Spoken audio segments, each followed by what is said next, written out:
My name's Karina Valdez-Gonzalez. For my poetry explication, I chose to do Sure You Can Ask Me a Question by Diane Burns. So this poem is practically about this young lady, which I feel is Diane Burns, who's often asked these stereotypical questions. This young lady seems to be more, I guess, middle-aged, kind of late 20s. She knows what's going on. She already knows what they're gonna ask her, and it's already seems like this has happened multiple times in her childhood and growing up. Um, just by the way she talks about it in the poem. But yeah, she's basically this young girl, Native American, being stereotyped. And it's just the conversation she has each and every time. She already memorizes it, she knows it by heart. But yeah, the stanza, one of the stanzas, the very first one, the first stanza was, "How do you do? No, I'm not Chinese. No, I'm not Spanish. No, I am American Indian, Native American." And the second stanza is, no, I'm not from India. No, not Apache. No, not Navajo. No, not Sioux. No, we are not extinct. Yes, Indian. So off both of those stanzas, she already knows the answer to each question. That's why she's already just saying it, because she knows what they're gonna ask. She already has an idea of what it will be. At this point, she's a little annoyed. You can just tell by her tone. Just because she's having to explain herself to someone that just randomly, I feel like, came up to her and started to ask her these questions. And then for the third stanza, it was, "Oh, so that's where you got your high cheeks from. Your great-grandmother, huh? An Indian princess, huh? Hair down to there. Let me guess, Cherokee?" So she's, like, mocking the person she's having the conversation with. By this point, she's already like, "Oh, you think I got it from my great-grandmother," or, like, this, or, "You think I'm an Indian princess?" She shows that she already had this conversation before, like mentioned before. She already knows what they're gonna ask, or like, at this point, they're still comparing her, trying to figure out, oh, what type of Native American are you? See if they can find like a stereotypical kind of match in the stanza. For stanza 4, it's, "Oh, so you've had an Indian friend that close." For stanza 5, "Oh, you've had an Indian lover that tight." "Oh, so you've had an Indian servant that much?" She's, at this point, she's just, she's being sarcastic, because the other person or individuals, they seem to try and connect her type of Native American to, like, the other types they know. In a way, she wants to have a connection. The other person that she's having the conversation with is trying to have a connection with the author, but the author's not feeling the connection, because she's still, at this point, the person saying the conversation, having this conversation with the author, still at this point is being stereotypical, trying to find a connection between it, and some stereotypical connection between it. But you could tell she's already tired of trying to be compared, or trying to have a connection with, just because they're known for the same race. And then for stanza 7, "Yeah, it was awful what you guys did to us. It's real decent of you to apologize. No, I don't know where you get a peyote. No, I don't know where you can get a Navajo rug real cheap. No, I didn't make this. I bought it at Bloomingdale's." So for stanza 7, it's like, at this point, the person having this conversation with, she feels pity for her. She feels bad because she's, you could tell she's aggravated at this point. The author is aggravated because she's having to answer these very stereotypical and racial questions. But she's aggravated at this point. And the thing is, like, you could even tell, because they're still asking her, "Oh, hey, where can I get this rug from, or this peyote from?" when she's already mentioned in stanza 1 or in stanza 2, that she's not Navajo, or any of the ones they mentioned ahead of time. But you can already tell she's annoyed, because they keep still trying to compare her and still trying to stereotypical her to all the other Native American tribes. It shows how ignorant people can be. I mean, and lack of sensitivity. The person she's having the conversation with seems like they just don't care. They're still asking these questions, even though they realize that she's kind of annoyed at this point. And then for stanza 8, she says, "Thank you. I like your hair too. I don't know if anyone knows whether or not Cher is really Indian." No, I didn't make it rain tonight. So for stanza 8, they seem to already, at this point,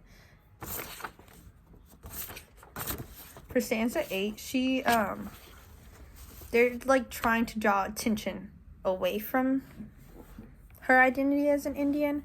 By that I mean like she's trying to change the conversation up and not make it seem so stereotypical.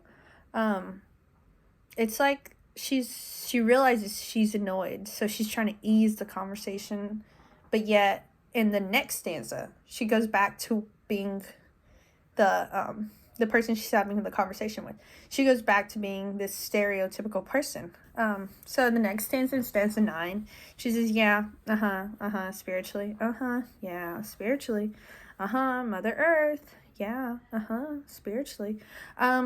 So at this point, the author is really annoyed, which I kind of feel bad for her because, like, you can't, at this point, the author just wants to end the conversation. Like, you've done enough damage to me, like, you've annoyed me plenty. I just want to end the conversation. Because the question seemed to, like, even though in stanza 8 she was trying to ease the conversation, she's still asking more stereotypical questions, and at this point the author's just agreeing so the conversation can be over with. And then for it's the same way for stanza 10. She says, "No, I didn't major in archery." Yeah, a lot of us drink too much. Some of us can't drink enough. So same thing. The person she's having this conversation with is still implying, "Oh, you must know how to do archery." No, I don't.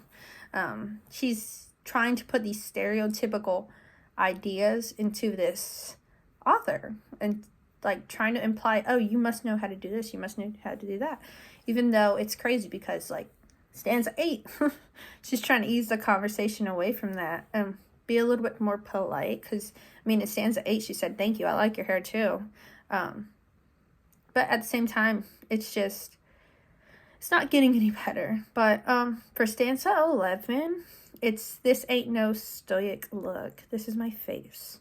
You could tell by the attitude she has that she's just annoyed at this point. Like, she's ready to have this conversation over with. As nice as she was and as polite as she was throughout the whole poem, towards the end, she's just aggravated. At this point, she wants to be taken seriously, and she's standing up for herself. Because throughout the whole poem, she was just being quiet and somewhat agreeing to everything the person she's having a conversation with was saying, but at the same time she was still already answering her questions without even knowing what she was gonna say. But yeah, at this point she's just standing up for herself and just wants to be taken seriously. And then for tone, I mean, she has several tones. To begin with, she's disappointed because it's like, "Oh, I'm having this conversation all over again, here we go." She's very disappointed, but she was also being sarcastic. When they're saying, "Oh, you're an Indian princess." An Indian princess? Like, really? You're saying I'm an Indian princess? Or like, "I got high cheekbones from my grandmother." She's kind of being sarcastic in those. Or like, even in stanza 4, 5, and 6, she's being sarcastic because this person she's having the conversation with is trying to compare her to these other types of Indians. But yeah, the fact that she's still getting stereotyped, towards the end she starts to get more aggressive. You can tell just by how the change of voice is. Every time I read it, it's like when you get to like the 9th stanza, she's kind of like over it at this point. Just like in her mind, she's like, "Get over it. Okay, I'm over it. I'm done." She's just disappointed everything. But then towards the end, she's like, she puts on her mean pants and like kind of wants to go off on this person because like she's thinking, "Oh, okay, are you done now?" But But yeah, for diction, different dictions I found were like no. Like she, the repetition to no. It demonstrates how she asked these, how often she's asked these questions. Like she already knows, like, oh no, I'm not that. No, I'm not that. No, no, no, I'm not that. Like, no, I'm not Chinese. No, I'm not Spanish. No, I am American, Indian, Native American. No, I'm not from India. Like, the first two stanzas, she spends her time saying no, no, no, no, no. They all begin with no. And towards the end, she says yes, but that's just one yes. But she already knows what they're gonna ask. And then another one was like, she was being compared to like the most common types of Native Americans, like Apache, Navajo, Sioux. That's another type of diction. Apache, Navajo, and Sioux, which they're the most common type of Native Americans. And then another good one was spiritually, like spiritually and Mother Nature.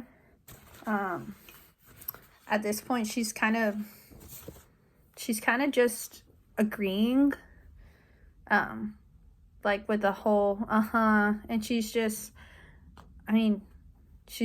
trying to get over with the conversation, and she's just entertaining the other person so they can just be over with this conversation. And then like the repetition of it shows how annoyed and tired the reader is of hearing the same stereotypical thing. When she's agreeing to this, she's just agreeing to make the conversation go by faster and hopefully end the conversation quicker. And then ain't. Another good word that stood out to me was ain't towards the end. You can tell when she says ain't. When she says ain't in stanza 11, this ain't no stoic look. She shifts her tone to a more of the, okay, I'm gonna stand up for myself tone. After tolerating all of the stereotypicalness that I knew you were gonna ask, she shifts to a tone where she's gonna stand up for herself. And she went from a informal tone to a formal tone. But yeah, that was really it for diction. And then for imagery, different words were like Chinese, Spanish, Native American, high cheekbones, and Indian princess, and then peyote, Navajo rugs, share, and then archery and the stoic look. Those were different types of imageries. But yeah, each one I feel like has a different meaning to it.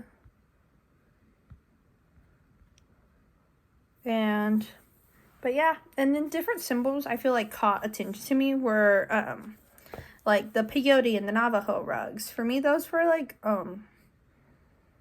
they actually symbolize something. They're actually actual materials.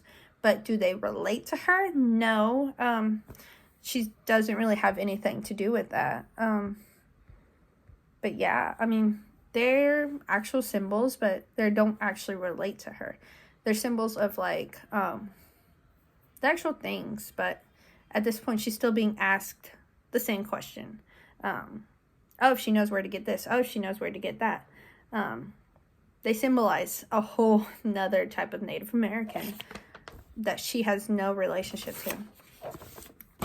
And then, for figures of speech, there wasn't like an actual sentence that like pointed out like a figure of speech, or was. For me, I didn't find one that was an actual like figure of speech, but I feel like the whole poem was a mix of a metaphor and a hyperbole, just not actually like written that way.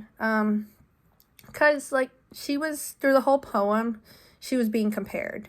If you could tell, she was just being compared to these different types of ethnicities and religions, and like she already knew what they were gonna say.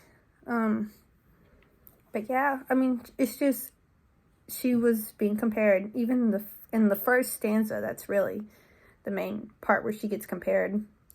More towards the end, she's just being compared more material-wise, more than, she's being compared, like, to different traits of different type of Native Americans. Like, to begin with, you can tell she's not being compared as much, but she's being compared to, like, oh, different type of skin-colored people. But yeah, I feel like there wasn't really one exactly. And then for meter and scansition, there wasn't really a rhyme kind of meter.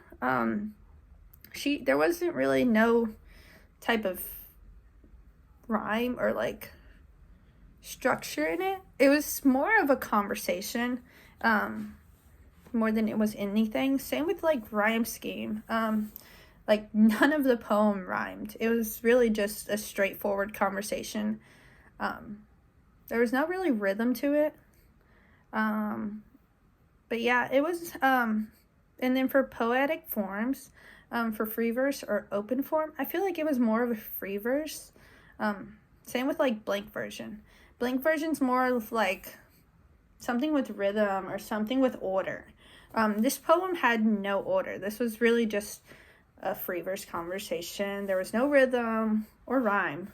And then the type of poem, I strongly feel like it was a narrative, because I feel like, I did do my research on the actual author. I feel like this is practically her life and what she went through, like, a day-to-day basis. I feel like it's very narrative because of that reason. Like, the author happened to be a Native American, and the author happened to also be, I feel like she was just comparing her life to this. But yeah, I think, yeah, but she grew up, she was born in Kansas. I'm not quite sure if she was, take that back, I'm not quite sure if she was Native American, but I feel like if she was, I feel like it'd be this type of story she would relate to. Because narrative is more of a conversation that the author is having with someone else. And she happens to have this, through the whole poem, she's having a conversation with someone else. But yeah, I find it was a really good poem in the end. But yeah, I really enjoyed this poem. It made me evaluate everything twice, especially because you have to read it it changes moods throughout the poem, from different stanzas and how she's annoyed. And the title fits perfectly, because sure, you can ask me a personal question. It's like, okay, sure, ask me a personal question. I feel like that title fits perfectly because while she's not saying yes to it, she's not going to be rude and tell you no.